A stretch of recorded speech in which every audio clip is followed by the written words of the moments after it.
याची देही याची डोळा हा सोहळा अनुभवणं म्हणजे स्वतःला भाग्यवानच समजावं. इतिहास हा फक्त पुस्तकांमध्ये वाचण्यापुरता नसावा, तर कधी कधी तो जगावाही.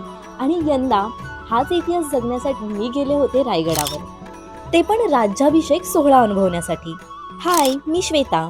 बॅग पॅक करून मी निघाले, कारण रात्री आमची बस निघणार होती, ती पण सफाळ्यावरून. सर्वजण ना खूपच एक्साइटेड होते. मुलांनी तर गाणी म्हणत नुसता धुमाकूळ घातला होता, पण त्यातही गाढ झोपायचं टॅलेंट माझ्यात नक्कीच आहे. पहाटेच आम्ही रायगडाच्या पायथ्याशी पोहोचलो, हॉटेलमध्ये जाऊन फ्रेश झालो आणि मग निघालो गडाच्या दिशेने. सो फायनली आमचा रायगड ट्रेक सुरू झाला. प्रत्येक पाऊल चढताना ना एक वेगळीच ऊर्जा जाणवत होती, कारण हा फक्त ट्रेक नव्हता, तर स्वराज्याच्या राजधानीकडे जाणारा हा प्रवास होता.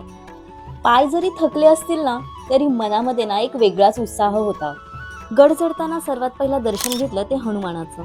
त्यानंतर हा चुन्याचा घाणा पाहिला. गड चढताना सह्याद्रीचे दिसणारे हे मनमोहक दृश्य मनाला अजूनच भुरळ घालत होते.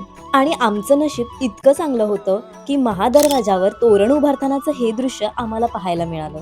गडावर पोहोचल्यावर सर्वत्र भगवेमय वातावरण पाहायला मिळालं. रायगड अक्षरशः शिवमय झाला होता. गडावर पोहोचल्यावर सर्वात आधी टेंट बांधून आम्ही थोडा वेळ रेस्ट केला आणि त्यानंतर आम्ही कुठे कुठे फिरायला गेले हे बघण्यासाठी पुढचा भाग नक्की बघा.